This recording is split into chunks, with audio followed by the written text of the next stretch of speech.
দমদমের ISKCON মন্দির বেশ কয়েক বছর ধরে মতিঝিল লেবু নিয়ে গড়ে উঠেছে। সকালে দমদম রোডের ধারে বাজার সংলগ্ন এলাকায় এদের নগর কীর্তন নজর কাড়ে। প্রাণশক্তিতে ভরপুর ভক্তবৃন্দের আকাশপানে লাফ দিয়ে আত্মহারা ভক্তি নিবেদন দেখার মতো। মাস তিনেক হলো এই মন্দিরটি নতুন বর্ধিত কলেবরে আত্মপ্রকাশ করেছে।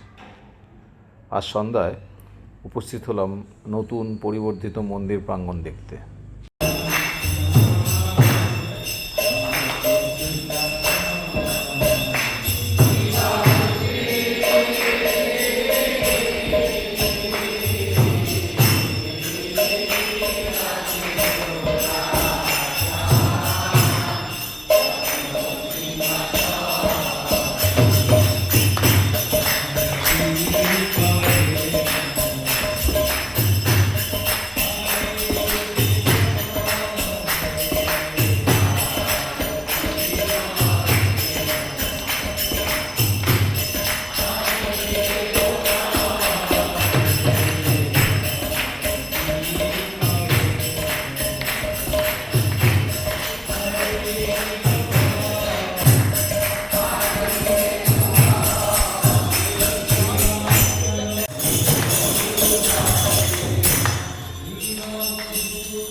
যে সকল ভক্ত একটি নির্দিষ্ট স্টেপে নাচছেন তারা এই মন্দিরের সাথে যুক্ত, বাকিরা এলাকার আগত ভক্তবৃন্দ।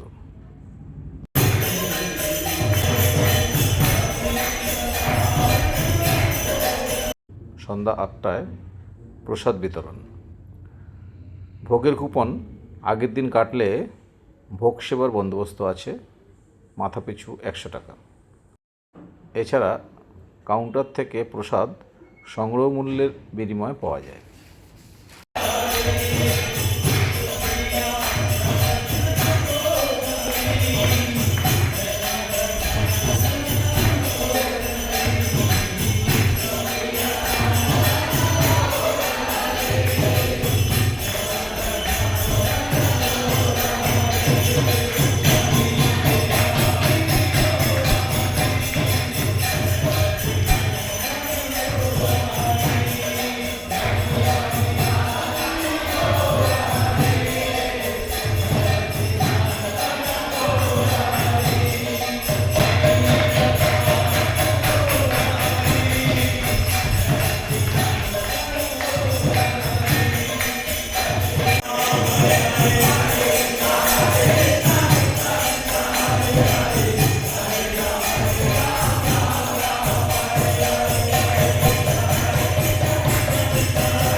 মন্দিরের কর্পোরেটাইজেশন ও ফ্র্যাঞ্চাইজির চাকচিক্যের কাছে লোকাল পুরনো মন্দিরগুলি ম্রিয়মাণ।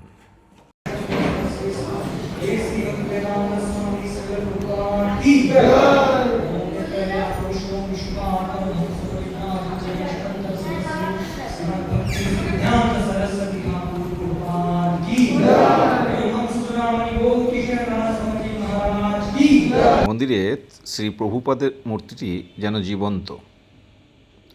এই প্রভুপাদ হরে কৃষ্ণ হরে রাম ধ্বনিকে ভারতবর্ষের বাইরে আন্তর্জাতিক স্তরে পরিচিত করেছেন, বা তারই প্রচেষ্টায় গড়ে উঠেছে ISKCON. ISKCON, the international society for Krishna consciousness.